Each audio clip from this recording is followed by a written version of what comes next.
नमस्कार, विदर्भ की बात वीकेबी न्यूज के प्राइम टाइम में आपका स्वागत है। तो अब रुक करते हैं आज की हेडलाइंस पर।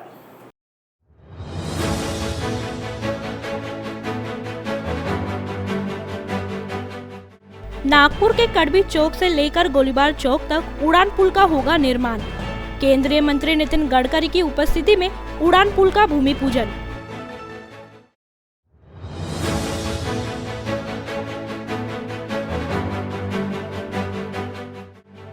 अमरावती जिले में एक ही घर से निकले 22 जहरीले कोबरा सांप के पिल्ले सर्प मित्रों की मदद से पकड़कर छोड़ा गया जंगल में।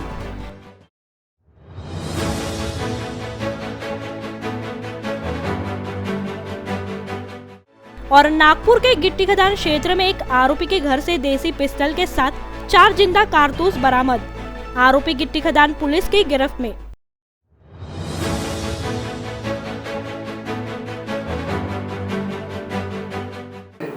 अब खबरें विस्तार से। केंद्रीय मार्ग निधि यानी सीआरएफ के अंतर्गत कड़बी चौक से गोलीबार चौक के दौरान निर्माण होने वाले रेलवे आरओबी का भूमि पूजन कार्यक्रम शनिवार को केंद्रीय सड़क परिवहन मंत्री नितिन गडकरी द्वारा संपन्न हुआ। इस दौरान गडकरी ने निर्माण होने वाले इस पुल से बड़े पैमाने पर यातायात की समस्या किस तरह दूर होगी, इस पर जानकारी भी दी। उत्तर नागपुर और मध्य नागपुर को जोड़ने वाले कड़बी चौक से सीधे गोलीबार चौक तक के करीब 3 किलोमीटर के पुल का निर्माण नागपुर में किया जा रहा है, जिसका भूमि पूजन शनिवार को केंद्रीय सड़क परिवहन मंत्री नितिन गडकरी द्वारा संपन्न हुआ। गौरतलब है कि कड़बी चौक से गोलीबार चौक तक निर्माण होने वाले इस पुल को लेकर कई बाधाएं थी, जिसको पार करते हुए आखिरकार इस पुल का भूमि पूजन संपन्न हो गया। यही नहीं, इस सड़क पर फिलहाल बड़े मात्रा में अतिक्रमण होने से ट्रैफिक में कई तरह की बाधाएं निर्माण हो रही थी, जिसे देखते हुए अब 140 करोड़ की लागत से करीब 3 किलोमीटर के पुल के निर्माण से ट्रैफिक की समस्या बड़े पैमाने पर दूर होने का विश्वास केंद्रीय मंत्री नितिन गडकरी ने जताया। हा जो उड्डाण पुल हा अशक्य अशी गोष्ट होती। मी या भागात स्कूटरने फिरलो आहे। एखादा भाग किती घाणेरडा असू शकतो आणि किती अतिक्रमण करून रस्ता कसा चॉकअप करता येऊ शकतो याचं मूर्तिमंत उदाहरण म्हणजे इथले सगळे रोड आहे। आणि त्यामुळे या भागामध्ये सतत ट्रॅफिक जाम आहे। पुन्हा 2 रेल्वेचे क्रॉसिंग, नोगाची फॅक्टरी, इथे जाणच बंद लोकांनी केलं होतं। यामध्ये अतिशय सुंदर डिझाईन तयार झालेला आहे। गोळीबार चौकाच्या अंदर पुढे आल्यानंतर हा उड्डाण पूल सुरू होणार आहे। त्यामुळे मोमीनपुरा भागामधला खालचा ट्रॅफिक बंद होणार आहे। पण त्यावेळी आपल्या इथले मोमीनपुरातले पण नेते उपस्थित आहेत। मैंने मंजूर किया है कि नीचे वाला रोड भी मैं अच्छा कंक्रीट का करने वाला हूँ इस फंड में, तो आप थोड़ा अतिक्रमण हटाने के लिए मदद करिए ताकि आपका रोड अच्छा हो जाएगा। तो गोलीबार चौक तक मैं पूरा रोड बड़ा बना दूंगा। तो ये भी सहयोग अगर आपसे होगा तो इस बहाने ये पूरा एक प्रकार से नागपुर जो पिछड़ा, नागपुर माने महाराष्ट्र में विदर्भ पिछड़ा हुआ है और नागपुर में हमारे रेलवे लाइन के इधर सब पिछड़े हुए हैं। पूर्व नागपुर, उत्तर नागपुर, दक्षिण नागपुर और मध्य नागपुर। और इसलिए मैंने 2000 करोड़ रुपए केवल यहाँ 4 नागपुर के लिए रेलवे पुल के इधर दिए हुए हैं। और मुझे खुशी है कि इसके अलावा अब मैं कमाल टॉकी चौक से लेकर कामठी रोड से लेकर हमारे जय स्तंभ चौक जो है मेडिकल वाला, नाग नदी वाला, वहां से लेकर मोता साइंस कॉलेज से आगे ताजबाग के आगे तक एक बड़ा पुल बना रहा हूं। तो इससे हमारी पूर्व, मध्य, दक्षिण और इस उत्तर नागपुर के बीच में काफी अच्छी सुविधा होगी। और ये ब्रिज में जो नितिन राव जी ने लक्ष्मी बाग की समस्या रखी है उसका भी एक बार चेक करके देखेंगे कि उनके लिए भी क्या हो सकता है। पर बहुत खुशी है। कड़बी चौक से गोलीबार चौक तक निर्माण होने वाले रेलवे ओवरब्रिज के भूमि पूजन कार्यक्रम में ऑनलाइन तौर पर मुख्यमंत्री उद्धव ठाकरे की भी मौजूदगी रही। इस दौरान केंद्रीय मंत्री नितिन गडकरी के कार्यों की प्रशंसा मुख्यमंत्री ने की। यही नहीं, कार्यक्रम में नागपुर के पालक मंत्री डॉक्टर नितिन राउत, मंत्री सुनील केदार, महापौर दयाशंकर तिवारी, शिवसेना सांसद कृपाल तुमाने के साथ अन्य मान्यवरों की उपस्थिति रही। अमरावती जिले के भातकुली तहसील में एक ही घर से 22 सांप निकलने की घटना सामने आई है, जो सांप की सबसे जहरीली कोबरा प्रजाति के बताए जा रहे हैं। सभी सांप के बच्चे थे। उन्हें पकड़कर जंगल में छोड़े जाने की जानकारी बताई जा रही है। अमरावती जिले में एक ही घर से 22 कोबरा प्रजाति के जहरीले सांप निकलने की जानकारी सामने आई है। जो भातकुली तहसील के उत्तम सरा सायंग के परिवार के घर से ये सांप निकले। सभी 22 सांप कोबरा प्रजाति के हैं, जो सबसे जहरीले प्रजाति में शुमार है। जबकि सभी सांप के पिल्ले थे, जिन्हें सर्पमित्रों की मदद से सुरक्षित निकालकर जंगल में छोड़ दिया गया है। कुछ दिनों के लिए सायंग के परिवार किसी काम से बाहर गया था, जहां घर बंद होने के कारण सांप ने भीतर प्रवेश किया होगा। लेकिन जब परिवार वापस घर आया तो सांप मिलने की घटना सामने आई, जिसे पकड़ने के लिए काफ़ी मशक्कत करनी पड़ी। आम्ही बाहेर गावून आल्यावर दुपारी नाही संध्याकाळी आम्हाला सापाची कात दिसली बाहेर दरवाजासमोर। घरात गेल्यावर आम्ही संध्याकाळी मग झोपेच्या तयारीनं सातऱ्या टाकल्या। त्याच्यावर एक नागाचं पिलू दिसलं। नागाचं पिलू दिसल्यावर आम्ही सर्पमित्राला बोलावलं। सर्पमित्र घरी येऊन आमच्या ते सापाचं पिलू पकडलं। सापाचं पिलू पकडल्यावरही आम्हाला अजून संध्याकाळी अजून एक पुन्हा दिसला। पुन्हा दिसल्यावर मग आम्ही अजून तो पकडला। पकडल्यावर आम्ही सकाळी उठल्यावर अजून किचनमध्ये गेल्यावरही आम्हाला पुन्हा अजून 2 दिसले। 2 दिसल्यावर अजून सर्पमित्र आले। सर्पमित्रांना अजून पकडल्यावर ते कुळावर अजूनही पाहिले। कुळावर पाहिलं तर पूर्ण कुळ काढला तो घराचा कुळ काढल्यावर त्याच्यात 22 नागाची पिलं होती। ते नागाची पिलं काढले पूर्ण। नागाची पिलू काढल्यावर मग काही निघालं नाही। 4 वाजेपर्यंत आम्हाला ब्रेक लागला असते घराचा। सकाळपासून नागाची पिलं निघणं चालूच। महाराष्ट्र निजी अंग्रेजी माध्यम स्कूलों के संगठन मेस्टा में सरकार द्वारा स्कूलों में 15% कम की गई फीस का विरोध किया है। संगठन का कहना है कि सरकार एक तरफा निर्णय ले रही है। उन्होंने विभागीय उपसंचालक द्वारा 25% फीस माफी करने के निर्णय के खिलाफ कोर्ट में जाने की जानकारी मीडिया को दी। पत्रकारों से चर्चा में मेस्टा के अध्यक्ष संजय तायड़े पाटिल ने बताया कि पहले सरकार ने 15% फीस करने का निर्णय लिया। यह निर्णय भी कोर्ट के निर्देश के खिलाफ है। वहीं दूसरी ओर नागपुर विभाग के शिक्षा उपसंचालक वैशाली जमादार ने 25% फीस करने का निर्णय लिया है। नियमानुसार यह निर्णय नहीं लिया जा सकता। इसके खिलाफ कोर्ट में जाएंगे। साथ जमादार को हटाने की भी मांग की जाएगी। कोरोना के कारण निजी स्कूलों की हालत खराब हो गई है। सरकार में आरटीई का करोड़ों का भुगतान नहीं किया है। सरकार पहले भुगतान कर दे तो स्कूलों को भी अपना कार्यभार चलाने में आसानी होगी। लेकिन सरकार की दोहरी नीति के कारण निजी स्कूलों की हालत पतली होती जा रही है। प्रश्न असा आहे की राज्य सरकारने जो निर्णय घेतलेला आहे 15% माफीचा, तो सरसकट निर्णय घेतलेला आहे आणि त्यामध्ये ज्या पालकांना 7वा वेतन आयोग मिळतो, ज्यांनी घरी बसून पगार घेतला 2 वर्षे, ज्या पालकांचे उद्योगधंदे सुरळीत आहेत, त्या पालकांसाठी तो निर्णय लागू होतो का, हा मूळ मुद्दा आहे। आणि मग जर सवलतच द्यायची असेल तर राज्य सरकारने स्वतःच्या तिजोरीतून सवलत द्यायला पाहिजे। आयजीच्या जीवावर बायजी उदार होऊन सवलत देण्यात मजा नाही। आमच्या खांद्यावर बंदूक ठेवून आमच्या खिशाला कात्री लावून राज्य शासन काय दाखवू इच्छितं, हा मूळ प्रश्न आहे। जर त्यांनी हा मुद्दा 15% फी माफ करण्याचा त्यांना असं वाटत असेल की गोरगरिबांना दृष्टीसमोर ठेवून घेतला, तर हा निर्णय घेताना त्यांनी मग ज्यांचे उद्योगधंदे, ज्यांचे व्यवसाय सुरळीत सुरू आहेत, जे सरकारी कर्मचारी आहेत 7वा वेतन आयोग घेणारे, मग ते सचिव, मुख्य सचिवापासून तर शिपायापर्यंत त्या लोकांना त्याच्यातून वगळावं आणि त्यांची 100% फी भरण्यासाठी त्यांना सक्ती करावी, जेणेकरून ही जी तूट आहे, ज्या गरीब पालकांना न्याय मिळायचा आहे त्यांना तो न्याय दिल्यासारखं होईल। सरसकट जर त्यांनी हा निर्णय घेतला तर तो न्याय दिल्यासारखा होणार नाही आणि म्हणून आम्ही त्या 15%चा निर्णयाचा विरोध करतो। सर, तुम्ही इशारा दिलेला सरकारला, हा निर्णय जर 2 दिवसात मागे घेतला नाही तर काय इशारा आहे? आम्ही सरकारला 25%चा आता जे काही नागपूर विभागाचे सन्माननीय शिक्षण उपसंचालक ताई आहेत त्यांनी जो निर्णय घेतला 25%चा, त्या संदर्भात 2 दिवसाचा अल्टिमेटम आहे। कारण हा कुठल्याही राज्य सरकारला विश्वासात घेऊन झालेला निर्णय नाही किंवा शिक्षण खात्याला विश्वासात घेऊन झालेला निर्णय नाही। त्यांनी आपलं परिपत्रक काढलं आणि देऊन टाकलं, परंतु 25% नेमकं कोणाची माफ करायचे हे नाही सांगितलं। जर सरसकट केले तर 25% कोण नुकसान भरपाई करणार ते नाही सांगितलं आणि राहिलेल्या 75% ह्याची फी वसुली करण्याची त्यांनी हमी नाही घेतली। ते पालकांना आदेशित नाही केलं की तुम्ही 75% फी भरा। मग ह्याच्यामुळं त्यांना आम्ही 2 दिवसाचं अल्टिमेटम दिलं की त्याच्यात दुरुस्ती करा अदरवाईज आम्ही तुमच्या विरोधात कोर्टात जाऊ. तुम्ही सुप्रीम कोर्टाचा अपमान केलेला आहे आणि राज्य सरकारला किंवा शिक्षण खात्याला विश्वासात न घेता निर्णय घेतला म्हणून त्यांच्यावरती निलंबनाची कारवाई करण्याची मागणी. नागपुर के गिट्टी खदान पुलिस स्टेशन के अंतर्गत जगदीश नगर रहीवासी के घर से एक देसी पिस्टल, 4 जिंदा कारतूस के साथ आरोपी को गिरफ्तार किया गया है। पुलिस सूत्रों द्वारा जानकारी दी गई है कि आरोपी पर इसके पहले भी आपराधिक मामले दर्ज है।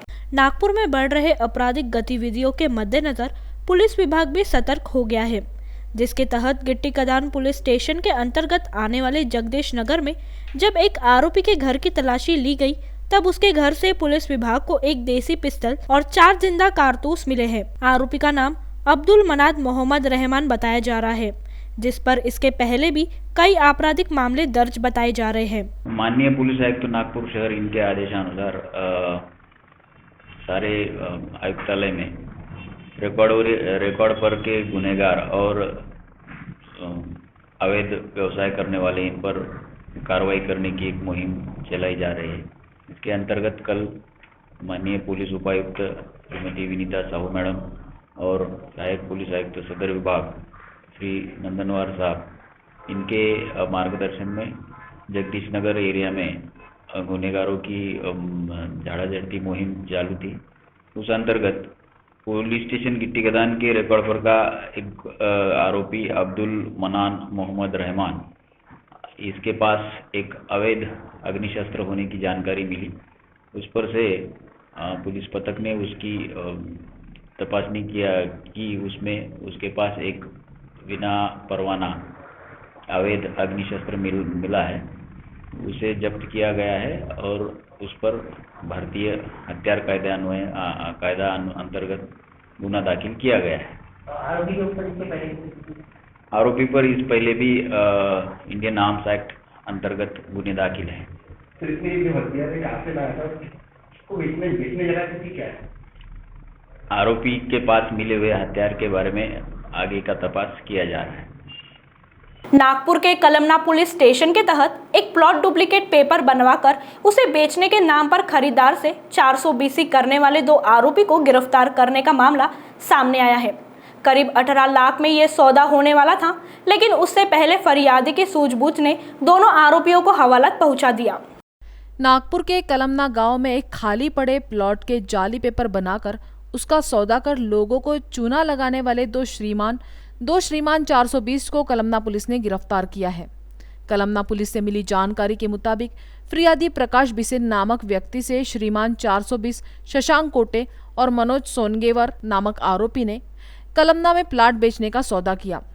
बशर्ते पेपर और जरूरी कागजात डुप्लीकेट बनाकर सौदा 18 लाख में तय किया गया, लेकिन फिरियादी प्रकाश बिसेन को बताए गए कागजात पर जब शक हुआ तो दोनों आरोपियों को लेकर फिरियादी कलमना पुलिस स्टेशन पहुंचा। तब पूरा मामला सबके सामने आया। लोकांच्या मदतीने 2 आरोपीला सोबत घेऊन आले। त्यांचे नाव आहे शशांक श्रीराम कोटे आणि मनोज सोनगेरवर यांना सोबत घेऊन पोलीस स्टेशनला त्यांनी पेश केले आणि त्यांनी सांगितलं की हे दोघेही मिळून एक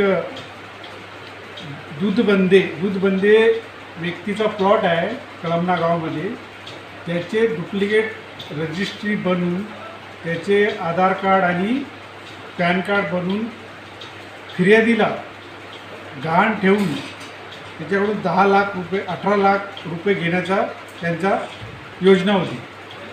पण फिर्यादीला त्यांच्या कागदपत्रावर डाऊट आल्यामुळे त्यांनी व्हेरीफाय केलं आणि त्या दोघांना पोलीस स्टेशनला घेऊन आले। आम्ही लगेच चेक करून ते गुन्हा दाखल केला 563/21 420 417 468 34 प्रमाणे आणि पुढील कारवाई सुरू केली। सर, यांच्याकडून जप्तीमध्ये काही सामान वगैरे मिळालेलं सर? हां, जेव्हा फिर्यादी आणि त्यांच्या साथीदारांनी पोलीस स्टेशनला आणलं त्याच्यासोबत एक बॅग होती। बॅगेमध्ये पुष्कळसे आधार कार्ड, पॅन कार्ड, त्यांची स्वतःची सुद्धा आधार कार्ड, पॅन कार्ड आणि इतर कागदपत्र होती। त्यांची आता छानबीन करने शुरू है। डॉक्टर श्यामा प्रसाद मुखर्जी समर्थ बूथ अभियान के अंतर्गत संगठन और मजबूत बनाने के लिए प्रत्येक विधानसभाओं में बूथ को राजकीय दृष्टिकोण से सशक्त करने हेतु प्रदेश भाजपा की तरफ से सशक्त बूथ, सशक्त भाजपा, सशक्त महाराष्ट्र, सशक्त भारत अभियान की शुरुआत की गई। शहर अध्यक्ष विधायक प्रवीण दटके ने बताया कि महानगर में इस अभियान की शुरुआत रविवार को की जाएगी। दटके ने बताया कि इस अभियान में राष्ट्रीय प्रदेश से बूथ स्तर के नेता, पदाधिकारी तथा संवैधानिक पदों पर बैठे नेता भी शामिल होंगे। यह अभियान राजनीतिक दृष्टि से महत्वपूर्ण है क्योंकि बूथ समिति में बूथ अध्यक्ष के साथ 30 सहयोगियों की टीम बनेगी। इस अभियान में शहर के कोने कोने में नागरिकों से संपर्क कर उनकी समस्याओं का हल निकालकर पार्टी से जोड़ा जाएगा।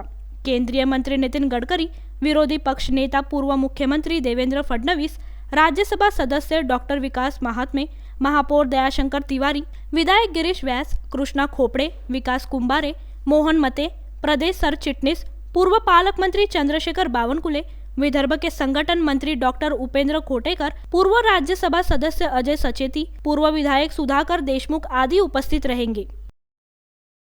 तो वक्त हो चला है एक ब्रेक का, मिलते हैं एक छोटे से ब्रेक के बाद। बाय। सब जानना चाहते हैं मेरा फेवरेट कलर, मेरा फेवरेट डेस्टिनेशन, मेरी फेवरेट डिश, पर कोई ये नहीं पूछता कि फेवरेट डिश मैं बनाती कैसे हूँ। अरे यार, जिसे टेस्टी खाना पसंद है वो अच्छे टेस्ट तक पहुँच ही जाता है। सुरुचि मसाले, खाने में हो रुचि तो घर लाइए सुरुचि। अपने सपनों की उड़ान भरने की इच्छा तो हर किसी की होती है, पर पंख भी तो मजबूत होने चाहिए, जो देता है flywheel aviation academy. Flywheel aviation academy एक ऐसा इंस्टीट्यूट है जहां पर एयरलाइंस एंड एयरपोर्ट हॉस्पिटैलिटी और टूरिज्म मैनेजमेंट, साथ ही यहां campus interview, guidance by industry expert, practical training at airport, expert faculty, personal grooming जैसे कई सारे बेनिफिट्स आप पा सकते हैं। Flywheel aviation academy, 1 degree, 3 job opportunities. Flywheel Aviation Academy gives you a degree or diploma with a job. Flywheel Aviation Academy, 365 Gandhinagar, LAD College Square, beside Karnataka bank Nagpur. तो break के बाद आपका स्वागत है। अमरावती जिले में होटल और रेस्टोरेंट संचालकों का जिला अधिकारी कार्यालय पर मुख्य मोर्चा निकाला गया। इस दौरान जिले में व्यापारियों ने कोरोना संक्रमण कम होने के बावजूद समय की बंदी हटाए जाने के विरोध में ऐतराज जताते हुए इसे हटाए जाने की मांग की है। गौरतलब है कि अमरावती जिले में इन दिनों कोरोना का संक्रमण काफ़ी कम है। बावजूद इसके होटल और रेस्टोरेंट खोले जाने के लिए 4 बजे तक की बंदिश लगाई गई है, जिससे व्यापार बड़ी मात्रा में प्रभावित हो रहा है। इन्हीं बातों से परेशान होते हुए अमरावती में होटल व रेस्टोरेंट संचालक जिलाधिकारी कार्यालय पर मुख्य मोर्चा लेकर पहुंचे हुए थे। जबकि इनकी मांग पर जल्द अमल न किया गया तो तीव्र आंदोलन करने का इशारा दिया गया। रेस्टॉरंट लॉजिंग असोसिएशनच्या माध्यमातून आज जो आम्ही मोर्चा काढला, याच्यामधले सगळे हॉटेल व्यावसायिक आणि आमच्या हॉटेलमध्ये काम करणारे सगळे कर्मचारी रस्त्यावर येऊन आजचा आमचा जो विशेष मागणी अशी आहे की काल राज्य सरकारमार्फत काही घोषणा झाल्या, त्या घोषणेच्या माध्यमातून रात्री 8 वाजेपर्यंत त्यांनी मुभा देण्यात आली। मला राज्य सरकारला हे विचारायचं आहे की लेवल 1चा जो डिक्लेरेशन त्यांनी काही काळापूर्वी जेव्हा केलं होतं, ज्याच्यामध्ये पूर्ण वेळ आणि पूर्ण 100% क्षमतेनुसार व्यवसाय करण्याची परवानगी त्यांनी काही दिवसापूर्वी जेव्हा अलॉट केली होती, त्या गोष्टीचं काय झालं। सर्वात महत्त्वाचा विषय की आज फक्त अमरावतीमध्ये 15 लाख लोकसंख्येच्या गावामध्ये 10 ते 12 पेशंट रोज निघत आहेत। काल 4 आणि परवा 9 होते। या 1.5 वर्षाच्या काळात शासनाने जेवढे कधी नियम लॉकडाऊनच्या माध्यमातून लागले, त्या सगळ्या नियमांसोबत हॉटेल व्यावसायिक आमचे कर्मचारी शासनासोबत उभे राहिले। परंतु जेव्हा पेशंट कमी झाले आणि सगळ्या गोष्टी नियंत्रणात असताना सुद्धा आम्हाला आमचा जो व्यवसायाचा वेळ आहे, जो साधारणतः सायंकाळी 7 ते 11 असतो, तो अजूनही आम्हाला मिळाला नाही। आमच्या अनेक वेळा मागणी होते की जेव्हा तुम्ही 4 वाजेपर्यंतची वेळ देता, तेव्हा मार्केटचा एक वेगळा वेळ आणि हॉटेल व्यावसायिकांचा एक वेगळा वेळ, हा 2 वेळेचा तुम्ही कॅटेगरीज करा, जेणेकरून शहरातली गर्दी त्या नियमानुसार कमी होईल आणि ज्या लोकांना हॉटेलमध्ये यायचं आहे ते बरोबर त्या वेळेस येतील। आणि आम्ही 50% क्षमतेनुसार सोशल डिस्टन्सिंग ठेवून कमीत कमी जास्तीत जास्त जागेत व्यवस्थितरित्या आमचं व्यवस्थापन करत होतो। आणि आज जो काही शासनाने नियम दिला आहे 8 वाजेपर्यंतचा, हा आमच्या हॉटेल व्यावसायिकांना मान्य नाही। 50%पेक्षा जास्त रोजगार हा आमच्या माणसांचा गेला, कर्मचाऱ्यांचा गेला, ते 1.5 वर्षापासून घरी बसले आहेत। त्या अनुषंगाने जेव्हा इतर राज्य सेवा उद्योगांना वेगवेगळ्या मुभा देऊ शकते, सवलती देऊ शकते, ज्यामध्ये विशेष करून मालमत्ता कर असो, वीज बिल असो, GST असो, या प्रकारची सुद्धा कुठलीही सवलत महाराष्ट्र राज्य सरकारने आजपर्यंत सेवा उद्योगांना दिली नाही। आता आमच्या मागण्या याच आहे की आम्हाला आमचा पूर्ण वेळ आमच्या व्यवसायाकरता द्यावा, ज्या काही सवलती असेल त्या सवलती द्याव्या। शनिवारी आपण व्यवसाय चालू ठेवता, रविवारी पुन्हा बंद करता। मला समजत नाही की रविवारच्या आम्हाला हेच मागणी आहे की 8 वाजेपर्यंत नंतर जर तुम्ही जर वेळ आम्हाला दिला नाही, तर आज आम्ही मुख्य मोर्चाच्या माध्यमातून आलो। जर ही वेळ अजून वाढवली नाही किंवा ही जर परिस्थिती अजून बिकट झाली तर उद्या दुसऱ्या प्रकारात आंदोलन करण्याची आमची सगळ्याची तयारी असेल. फक्त अमरावती रेस्टॉरंट लॉजिंग असोसिएशनच आज रस्त्यावर नाही तर नागपूर किंवा बाकीच्या जिल्ह्यातले सुद्धा लोक हळूहळू करून रस्त्यावर येणार आहेत आणि एक मोठ्या नियोजनाच्या माध्यमातून राज्यस्तरीय एक मोठं निदर्शन येणाऱ्या भविष्यकाळात आम्ही करणार आहोत. तहसील पुलिस स्टेशन अंतर्गत ट्रैवल्स बिजनेस में निवेश के नाम पर 1,13,08,500 रुपए की धोखाधड़ी के मामले में पुलिस ने 2 आरोपियों को गिरफ्तार किया. उनके नाम देवेंद्र गोविंद गोयल और उसका भाई रितेश गोविंद गोयल बताए गए हैं. दोनों गोकुलबेट निवासी हैं. कोर्ट के निर्देश पर दोनों को जेल भेज दिया गया है. उल्लेखनीय है कि इतवारी निवासी आशीष जिनेंद्र जैन ने तहसील पुलिस स्टेशन में देवेंद्र गोविंद गोयल, रितेश गोविंद गोयल, निकिता देवेंद्र गोयल, गोविंद मुरारीलाल गोयल और पायल सोमानी के खिलाफ ट्रैवल्स बिजनेस में निवेश के नाम पर करोड़ों रुपए की धोखाधड़ी के मामले में शिकायत दर्ज कराई थी. उन्होंने अपनी शिकायत में पुलिस को बताया कि आरोपी टूर्स एंड ट्रैवल्स का बिजनेस करते हैं. उनकी श्री ट्रैवल्स नाम की कंपनी भी है. आरोपियों ने आशीष को बताया कि श्री हॉलीडेज में international hotel booking, international flights pre booking, tour booking, विदेशी मुद्रा की खरीदी बिक्री करने की बात बताई. साथ ही उन्हें विमान कंपनियों की कॉरपोरेट आईडी होने की बात कहकर फ्लाइट्स की टिकट एडवांस में ही खरीदकर बेचने में भारी मुनाफे का झांसा दिया और निवेश के लिए उकसाया. जिनेंद्र का आरोप है कि आरोपियों ने उन्हें आरबीआई का फर्जी लाइसेंस भी दिखाया. जिनेंद्र ने आरोपियों पर विश्वास कर 2014 से लेकर 2018 तक 2,29,90,000 रुपए निवेश किए, लेकिन आरोपियों ने उन्हें कोई लाभांश नहीं दिया. कोरोना लॉकडाउन का गैरफायदा उठाते हुए अनेक दुकानदारों द्वारा अधिक दामों पर सामान बेचा जा रहा है. कुछ तो मिलावटखोरी भी कर रहे हैं. ऐसे लोगों पर कड़ी कार्रवाई करने का आदेश संबंधित विभाग को जिला अधिकारी विमला आर ने दिया है. जिला ग्राहक संरक्षण परिषद की ऑनलाइन बैठक में वजन माप व अन्न व औषध विभाग की ओर परिषद के सदस्यों ने ध्यान दिलाया. सदस्यों का कहना था कि कोरोना के चलते कम समय तक ही दुकान खोलने की अनुमति है, जिसके चलते ग्राहकों की भीड़ भी अधिक हो रही है. इसका फायदा मिलावटखोर विक्रेता उठा रहे हैं. अधिक दामों पर भी सामान बेचा जा रहा है. इस पर जिला अधिकारी ने संबंधित अधिकारियों को कार्रवाई करने का निर्देश दिए. साथ ही नागरिकों से लिखित शिकायत करने की अपील की. कोरोना काल में अनेक जीवनावश्यक वस्तुओं के दाम बढ़े हैं. सब्जी भाजी व फल भी बेभाव बेचे जा रहे हैं. खाद्य तेल का भाव भी बढ़ गया है और इसमें बड़े पैमाने पर मिलावट होने की जानकारी दी गई. तेल में मिलावट करने वालों के खिलाफ कुछ कार्रवाई की रिपोर्ट भी बैठक में सादर की गई. बैठक में परिषद के सचिव व जिला आपूर्ति अधिकारी भास्कर तायडे ने बीते कोविड काल में अस्पतालों द्वारा अनावश्यक बिलों की वसूली की शिकायतों और इस संदर्भ में मनपा प्रशासन के माध्यम से की गई कार्रवाई की जानकारी दी. अमरावती जिले में मूसलाधार बारिश के चलते जिले में बाढ़ जैसी स्थिति निर्माण हो गई थी, जहां बाढ़ के कारण बहकर आए कचरे में गंदगी को देखते हुए किसी तरह की बीमारी न फैले, इस कारण उस परिसर में स्वच्छता की जाए. इस बात के निर्देश अमरावती जिले की पालक मंत्री यशोमती ठाकुर ने दिए हैं. गौरतलब है, अमरावती जिले में पिछले दिनों भारी बारिश से जनजीवन प्रभावित हुआ था. इसी कारण जिले के दहेगांव रेंचा गांव के बांध क्षतिग्रस्त होने से बाढ़ जैसी परिस्थिति निर्माण हो गई थी. इस कारण खेती में फसल का नुकसान और लोगों के घरों का नुकसान बड़ी मात्रा में हुआ. साथ ही गंदगी का भी बड़े पैमाने पर साम्राज्य परिसर में फैल गया है. इस परिस्थिति से कोई बीमारी का संचार न हो, इस कारण पालक मंत्री ने परिसर की स्वच्छता के निर्देश अधिकारियों को दिए हैं. आज आम्ही दर्यापूर अंजनगावचा दौरा केला. मागच्या वेळेला आम्ही अमरावती आणि भातकुली या भागामध्ये पूरग्रस्त पाहणीसाठी दौरा केला आणि असं लक्षात येतं आहे की पहाडावरनं जे पाणी येतं आहे ते खूप मोठ्या प्रमाणात अक्षरशः ढगफुटी या ठिकाणी झाली. शेतीचं नुकसान मोठ्या प्रमाणामध्ये झालेलं दिसतं आहे. आपण आता इथे संत्र्याच्या बागेमध्ये आहोत. जसं काही सडा पडलेला आहे संत्र्यांचा, या ठिकाणी हानी तर झालेलीच आहे, पण शेतीला पण खूप मोठ्या प्रमाणामध्ये नुकसान इथे झालेलं दिसतंय. घरामध्ये सुद्धा पाणी आणि खूप सारी लोकांना इथं खरोखर खूप त्रास झालेला आहे या पाण्याचा. नागपुर में शनिवार 31 जुलाई को 11 मरीज कोरोना मुक्त हुए हैं. वहीं आज मौत का आंकड़ा 0 पर रहा, जो नागपुर वासियों के लिए राहत की बात है. वहीं आज 7,354 लोगों की कोरोना जांच की गई, जहां 24 लोग पॉजिटिव पाए गए हैं. तो प्राइम टाइम न्यूज में आज इतना ही. आपसे कल फिर मुलाकात होगी. तब तक बने रहिए वीकेबी न्यूज के साथ. नमस्कार.